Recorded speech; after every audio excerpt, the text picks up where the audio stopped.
$300 billion. That is what OpenAI is worth right now. $300 billion. And I want you to hold that number in your head for a second, because here is the thing that absolutely breaks my brain. Less than 10 years ago, this was a nonprofit research lab, like the kind of organization that files a 990 form and has a fiduciary duty to humanity, not to shareholders, not to investors, to humanity. And now it is worth more than Goldman Sachs, more than IBM, more than Nike and Starbucks combined. And the man running it was fired by his own board, rehired 5 days later, and then turned the whole thing into the most valuable private company on earth. This is the craziest corporate transformation I have ever researched. And honestly, the more I dug into it, the more I realized this is not just an AI story.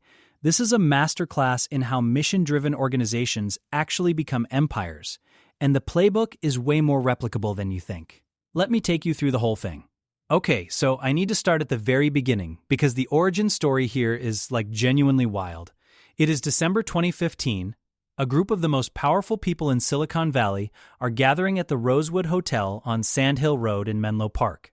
And actually, quick fun fact, this is the same street where Elon Musk once crashed his McLaren F1, with Peter Thiel in the passenger seat. No seatbelts, the car was uninsured. Just two future billionaires doing billionaire things. Anyway, the group at this dinner includes Elon Musk, Sam Altman, Greg Brockman, Ilya Sutskever, Wojciech Zaremba, and John Schulman. And they announced the formation of something called OpenAI, a nonprofit artificial intelligence research company. And the stated mission, I want you to really hear this. The stated mission is to ensure that artificial general intelligence, meaning AI systems that can outperform humans at most economically valuable work, benefits all of humanity, not some of humanity, not the shareholders of one company, not the investors who got in early. All of humanity. That is what they said, and they put serious money behind it. The founding pledge is over $1 billion in commitments from Musk, Reid Hoffman, Peter Thiel, Amazon Web Services, Infosys, and YC Research. Now, the actual amount donated in the early years was significantly less, about $130 million total, with Musk contributing around $50 million before he left. But the intent was clear, and here is what made this genuinely revolutionary. In 2015, Google and Facebook were hoarding AI talent. They were building increasingly powerful AI systems completely behind closed doors. Nobody outside these companies could see what was being built or how it worked, and OpenAI was supposed to be the antidote to that. The name itself was a promise. Open. They would publish their research. They would share their code. They would be the nonprofit guardian making sure this world-changing technology was developed safely and for the benefit of everyone. The founding charter made this explicit. OpenAI's primary fiduciary duty is to humanity. The organization was specifically designed as a nonprofit to ensure AGI benefits all of humanity, rather than, and I am quoting directly from the charter here, the private gain of any person. I need you to remember that phrase. Write it down if you have to. Not for the private gain of any person, because that phrase is going to haunt this entire story. Now, to understand what happened next, you need to understand Sam Altman, because honestly, Sam Altman is one of the most fascinating and controversial figures in Silicon Valley right now. And I do not think enough people appreciate just how unusual his trajectory is. He grew up in St. Louis, Missouri, got into Stanford, dropped out at 19 to start a location-sharing app called Looped. It was one of the first companies funded by Y Combinator, Paul Graham's legendary startup accelerator. Looped was not a massive success. It eventually sold for about $43 million. But it caught the eye of Paul Graham, and in 2014, at the age of 28, Altman became the president of Y Combinator itself, 28 years old, running the most prestigious startup accelerator in the world, the organization that had backed Airbnb, Dropbox, Stripe, Reddit, and hundreds of other companies. And then, just a year later, he co-founds OpenAI with Elon Musk. This is a guy who moves fast and thinks big. Remember that. It matters. So the early years of OpenAI are exciting, but honestly pretty challenging. They attract world-class researchers. And the biggest catch is Ilya Sutskever. Now, I need to tell you about Ilya because he becomes maybe the most tragic figure in this entire story. Sutskever is a Ukrainian-born, Israeli-raised computer scientist who studied under Geoffrey Hinton at the University of Toronto. Hinton is literally called the godfather of deep learning. He later won the Nobel Prize in Physics for his work on neural networks. So Sutskever learned from the absolute best. He goes to Google Brain, does groundbreaking work on neural network architectures, and then Musk and Altman convince him to leave Google and become OpenAI's co-founder and chief scientist. This is a guy who genuinely believes in the safety mission. He is not there for the money or the fame. He is there because he believes AI could be the most important and most dangerous technology humanity has ever created, and he wants to make sure it goes right. Remember that about Ilya. He cares about safety. That is going to matter enormously later. They publish influential papers. They start building increasingly capable AI systems. In June 2018, they release a paper on GPT-1, the first version of the generative pre-trained transformer architecture. It is impressive, but not world-changing. GPT-2 follows in February 2019, and this time OpenAI actually withholds the full model, claiming it is too dangerous to release. And look, some people called this a genius marketing move disguised as safety research. Others said it was genuine concern about misuse. Either way, it got people's attention. It was the first time the public really heard the idea that an AI model could be too dangerous to release. That framing would prove to be incredibly valuable later. But behind the scenes, OpenAI is running into a problem. A fundamental, existential, this changes everything kind of problem. Training large AI models is absurdly expensive. I mean absurdly. It requires thousands of high-end GPUs running for months. Electricity bills that would make your eyes water. And the costs were doubling roughly every 3.5 months. Every 3.5 months. So, a nonprofit running on donations simply could not compete with Google, which had essentially unlimited computing resources, or DeepMind, which Google had acquired for over $500 million back in 2014. As Altman later explained, and honestly I think this is the most important quote in the entire OpenAI story, "We had no chance of accomplishing our mission as a pure nonprofit." Now I want to pause here, because this is the moment where the entire trajectory of AI changed. And this is where I want to introduce what I am calling the sacred pivot. Because after spending honestly an unreasonable amount of time studying this story, and studying other mission-driven organizations that became empires, I have identified a pattern, a 5-step pattern. And I think it applies to way more situations than just OpenAI. So let me walk you through it. Step 1 of the sacred pivot. Start with a mission so pure that nobody can argue with it. This is brilliant, and it is strategic, and it is, I think, the foundation of everything that follows. Think about what OpenAI did. They did not say, we want to build cool AI products. They did not say, we want to compete with Google. They said, we want to ensure AGI benefits all of humanity. I mean, who is going to argue with that? That is like saying you want to cure cancer or feed hungry children. The mission is unassailable. And because the mission is unassailable, it attracts the best people. Ilya Sutskever leaves Google Brain. Top researchers leave cushy jobs at Facebook, AI, and DeepMind. Because they believe in the mission, and it attracts the best investors and donors. Elon Musk contributes $50 million. Reid Hoffman writes checks. Peter Thiel writes checks. Because the mission is pure. And here is the thing about a pure mission that I think most founders miss. It does not just attract people and money. It creates a moral shield. When you are operating under the banner of benefiting all of humanity, it becomes very difficult for anyone to criticize your growth or your ambition. Because everything you do, every dollar you raise, every partnership you form, you can justify by pointing back at the mission. We need more compute because the mission requires it. We need more money because the mission demands it. The mission becomes both the compass and the armor. You see this pattern everywhere, by the way. Google's founding motto was, "Don't be evil." Facebook's original mission was to make the world more open and connected. Wikipedia exists to provide free knowledge to every single person on the planet. These pure missions create enormous goodwill and trust, and that goodwill becomes a kind of currency. It lets you do things that a purely commercial entity could never get away with, at least not at first. Step 2 of the sacred pivot. Hit the economic wall.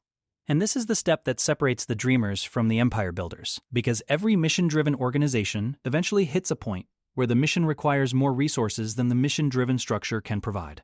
For OpenAI, that wall was compute. They needed billions of dollars worth of computing power to train the models that their mission demanded. And a nonprofit cannot raise billions of dollars. It just cannot. The economics do not work.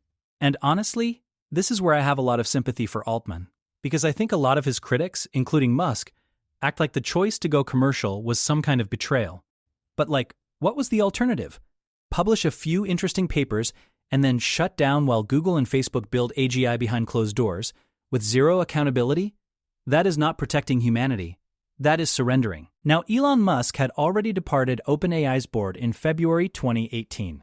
The official reason was to avoid conflicts of interest with Tesla's own AI work on self-driving cars. But the real story is way messier than that. And honestly, I think it is one of the most human parts of this entire saga. Because here is what actually happened. Musk saw that OpenAI was falling behind Google in the AI race. And his solution? This is wild. His solution was to propose that he should take personal control of OpenAI. Like, just him, running it. Or alternatively, he suggested merging OpenAI into Tesla. So the thing that was supposed to benefit all of humanity would instead become a division of his electric car company. Altman and the board said no to both proposals. And Musk left. Now, I am not going to sit here and pretend to know Musk's exact motivations. Maybe he genuinely believed he was the right person to steer OpenAI's mission. Maybe he saw the writing on the wall and wanted control before commercialization happened. Maybe he just did not like being told no. Probably all three. But what I will say is this. There is a certain irony, and I think it is worth pointing out. In the guy who runs 6 companies simultaneously, who is building his own AI company called XAI, who literally has the most stuff on his plate of any human being alive, complaining that someone else is not staying true to their nonprofit roots. Just saying. The irony is there. And here is what makes this really fascinating from a founder perspective. Musk and Altman had a genuine friendship. They shared a vision. They co-founded something together. And now Musk calls Altman Scam Altman on social media and is suing him in federal court. The co-founder breakup is always the most painful when the founding bond was real, because it is not just a business disagreement. It is a personal betrayal, or at least it feels like one, on both sides. Step 3 of the sacred pivot. Build the Trojan Horse structure. And this, honestly, this is the part that I think is genuinely brilliant, because what Altman and the OpenAI team did in 2019 was unprecedented. They created a new subsidiary called OpenAI LP, structured as what they called a capped profit entity. And here is how it worked. Investors could put money in and earn a return, but that return was capped at 100 times their investment. Anything beyond that would go back to the nonprofit. The nonprofit parent, OpenAI Inc., would retain ultimate control through a board of directors whose fiduciary duty remained to humanity, not to shareholders. Now think about what this actually is. It is a for-profit company wearing a non-profit mask. Or, more charitably, it is a non-profit that figured out how to access the capital markets without surrendering control. Either way, it is a Trojan horse. It looks like one thing from the outside, a mission-driven non-profit, but inside it is a machine designed to attract and deploy billions of dollars of commercial investment. And the first major investor? Microsoft. In July 2019, Microsoft invested $1 billion into OpenAI LP. $1 billion. In exchange, Microsoft became the exclusive cloud computing provider and got preferential access to commercialize OpenAI's technology. And Musk, who is watching all this from the sidelines, starts getting louder. He calls OpenAI a closed-source de facto subsidiary of Microsoft, the largest technology company in the world. He says he was lied to about OpenAI remaining a nonprofit. And honestly, he kind of has a point. The thing they created to be an open counterweight to big tech was literally being funded by the biggest tech company on Earth. The irony is thick enough to cut with a knife. But here is what I think most people miss. The capped profit structure was not just a fundraising trick. It was a social technology. It let Altman tell the safety researchers, look, the nonprofit is still in charge. It let him tell the investors, look, you can make 100x returns. And it let him tell the public, look, we are still mission-driven. 3 audiences, 3 different messages. One structure that somehow satisfies all of them. That is not just business strategy. That is political genius. Now, speaking of genius tools for founders, if you are building a brand or running a business right now, you know how painful it is to create ad content that actually converts. Like, most founders I know spend thousands on video ads that nobody watches. That is why I want to tell you about iAdsy.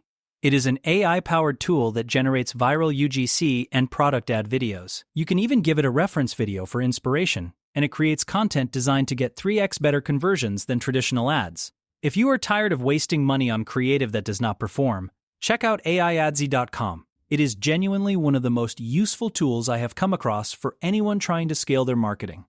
Okay, back to the story. Step 4 of the sacred pivot. Let the product create its own gravity. And this is where the entire game changes.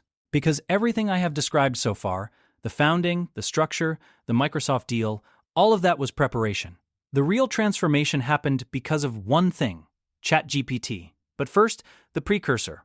On June 11th, 2020, OpenAI releases GPT-3. It is a 175 billion parameter language model, over 100 times larger than GPT-2, and it can do things that feel like magic. Write essays, generate code, answer complex questions, translate languages, even write poetry that is, actually good. The AI research community is stunned. The public is fascinated, but GPT-3 is still primarily an API product for developers. Your average person has no idea what a large language model is.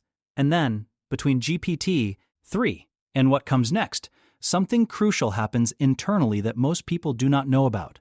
In late 2002, a group of OpenAI researchers, led by Dario Amodei and his sister Daniela, start getting increasingly worried about the direction of the company. They feel like safety is being deprioritized in favor of commercialization. They feel like the capped profit structure is creating incentives that conflict with the mission. And in early 2021, they leave. Not just them. A whole group of top researchers walks out and founds a new company called Anthropic. Their pitch? We are going to build AI the way OpenAI was supposed to. Safely, carefully, with alignment as the top priority. Anthropic raises billions. They build Claude, a competing AI model, and they become OpenAI's most philosophically significant competitor, not because they have more compute or more users, but because their very existence is a critique.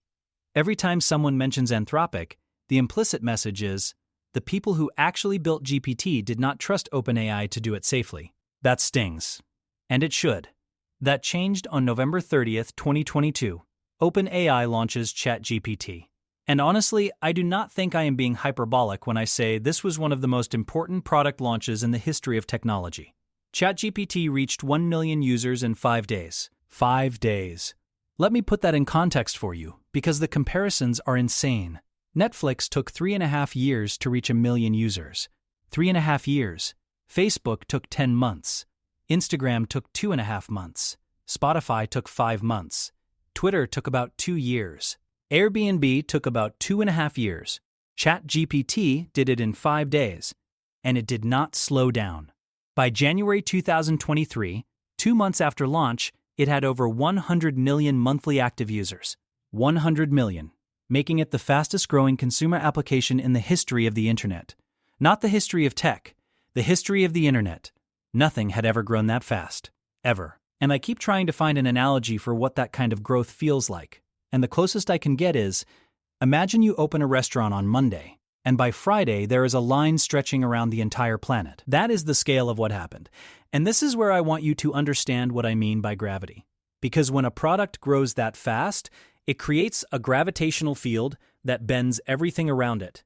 Capital starts flowing toward you. Microsoft invests another $10 billion in January 2023, bringing their total commitment to around $13 billion. Talent starts flowing toward you.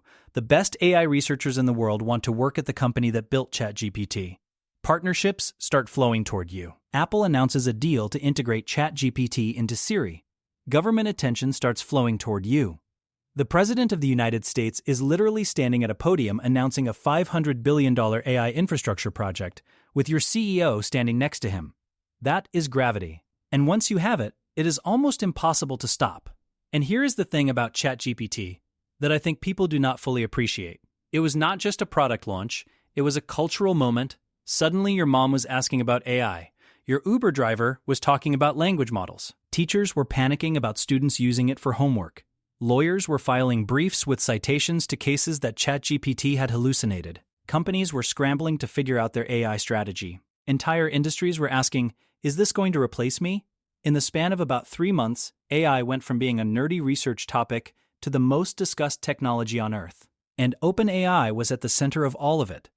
By mid-2030, OpenAI is generating revenue at an annualized rate of over $1 billion, from $0 to $1 billion in revenue in less than a year. An October 2023 share sale values the company at approximately $86 billion. Remember, this was a nonprofit research lab less than 8 years earlier. $86 billion. And then, get this, then the whole thing almost blows up. Step 5 of the sacred pivot: survive the revolt and consolidate power. Because on Friday, November 17th, 2023, something happened that had never happened before in Silicon Valley history. The board of directors of one of the most valuable companies in the world fired its CEO without warning, without explanation, and without any apparent plan for what would happen next. Sam Altman is in Las Vegas. It is a Friday afternoon. His phone buzzes. A colleague texts him, "Can you hop on a call?" He steps onto the call expecting a routine conversation. Instead, the board tells him he is fired, effective immediately. No warning, no negotiation, no severance package. Just, "You are done."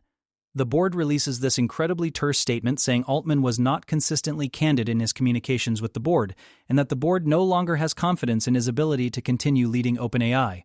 No further explanation, nothing. And here is who fired him. Ilya Sutskever, OpenAI's own chief scientist and co-founder. The guy I told you about earlier, the one who studied under Hinton, the one who genuinely cares about safety, along with 3 independent board members. Adam D'Angelo, the CEO of Quora, Tasha Macaulay, a robotics entrepreneur, and Helen Toner, a researcher at Georgetown's Center for Security and Emerging Technology.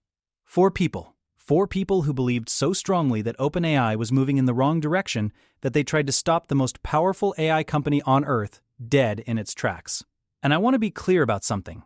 These were not irrational people.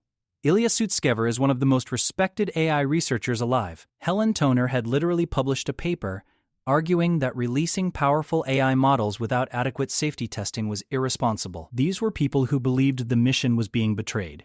And they used the governance structure, the very structure that was designed to protect humanity, to try to course correct. Whether you agree with them or not, you have to respect the conviction. And what followed? Oh man, what followed was 5 of the most insane days in Silicon Valley history. Let me walk you through it because honestly, it reads like a thriller novel. Saturday, November 18th, the board appoints Mira Murati, OpenAI's CTO, as interim CEO. Reports emerged that Altman had been trying to raise billions for a separate AI chip venture and an AI hardware company, which the board felt conflicted with OpenAI's mission. The tech world is in absolute shock. Nobody can believe what just happened. Sunday, November 19th, Satya Nadella drops a bomb. He announces on X that Sam Altman and Greg Brockman will join Microsoft to lead a new advanced AI research group. Think about what this means. The CEO of Microsoft is basically saying, "Fine, you fired him? We will take him and all of his talent." The implication is devastating for OpenAI.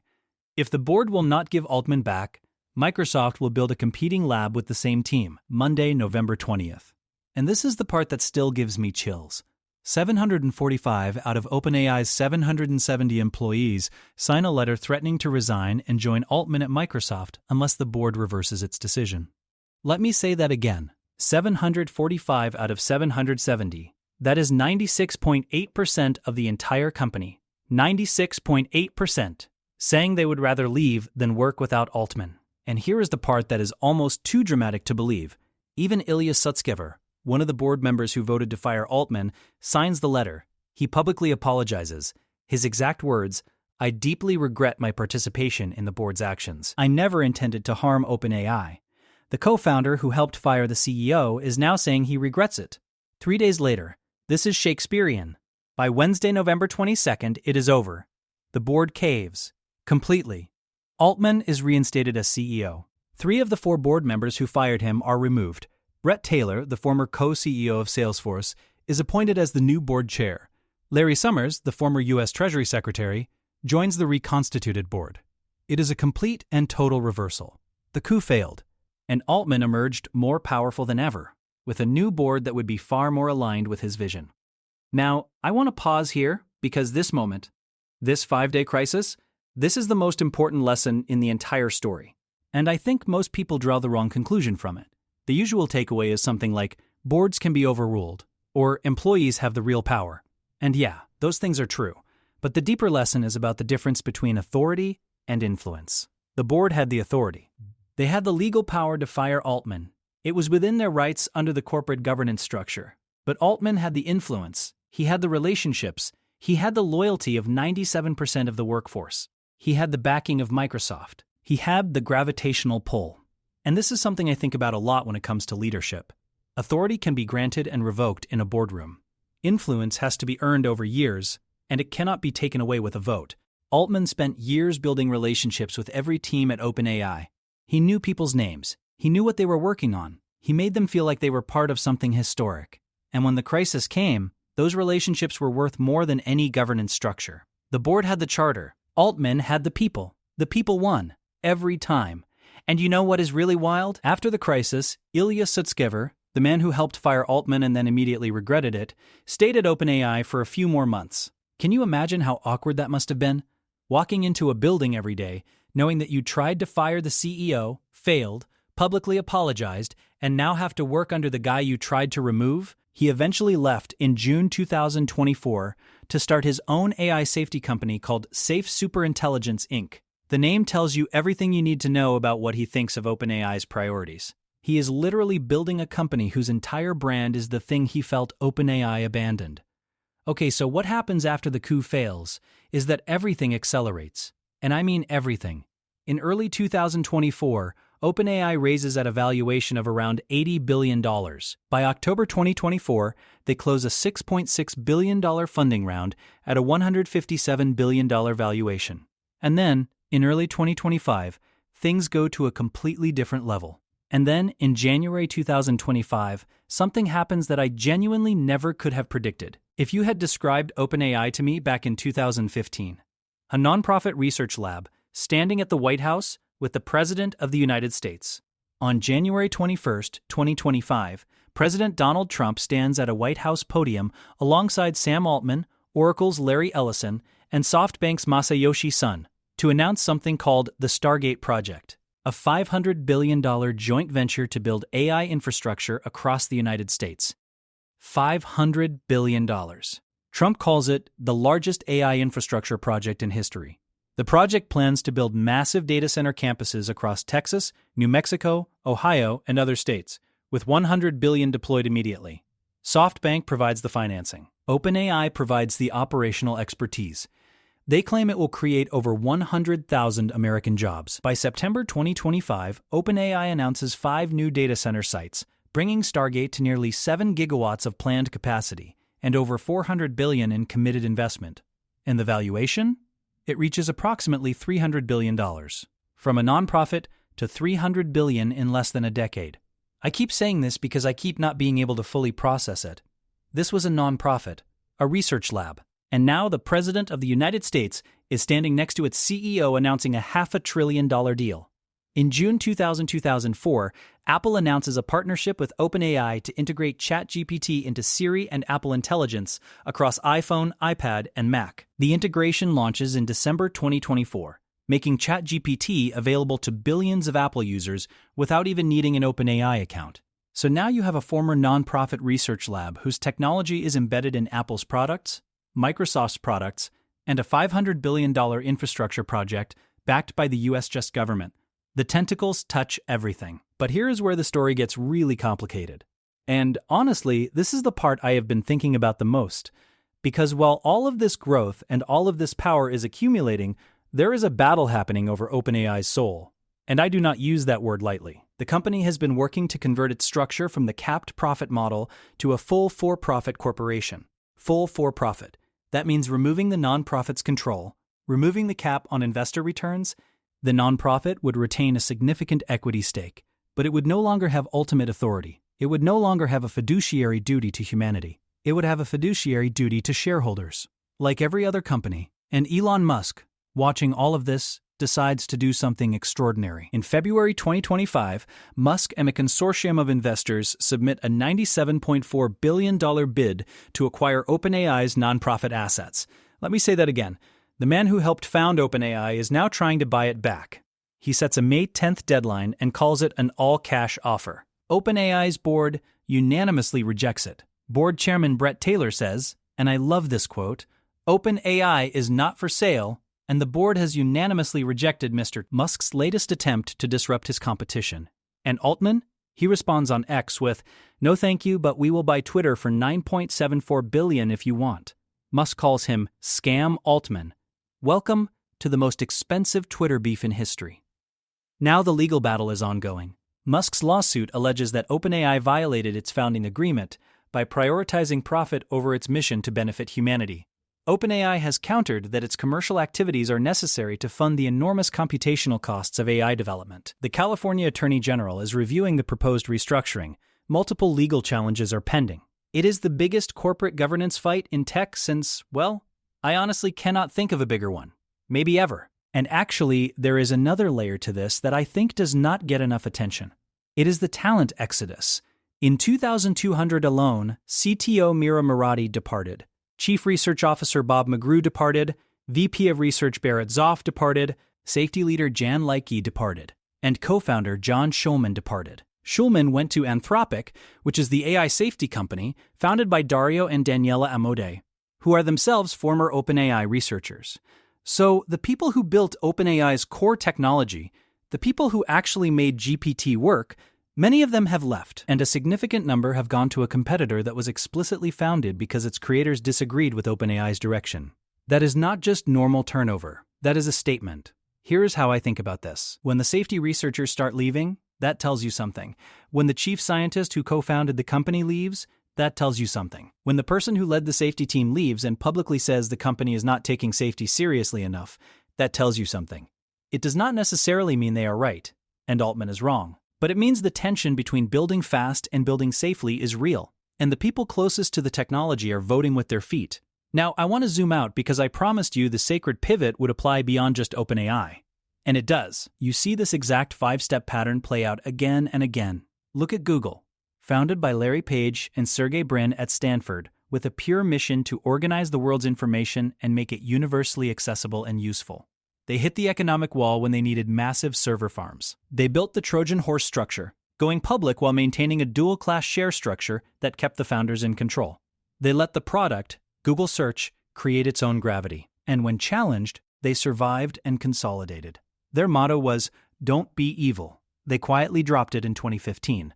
Or look at Facebook. Mark Zuckerberg started it in a dorm room. The original mission was connecting people and making the world more open. They hit the economic wall when user growth required data centers. They built their structure, going public while Zuckerberg maintained majority voting control.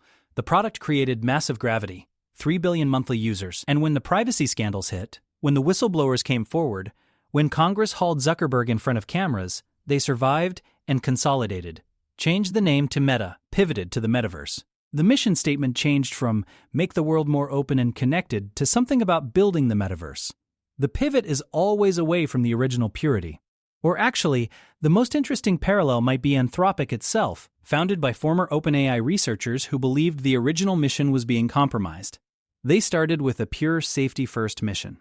They hit their own economic wall almost immediately because training large models is expensive regardless of your intentions.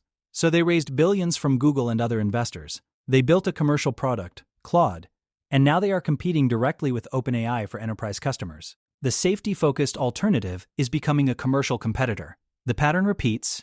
It always repeats. Or look at Wikipedia.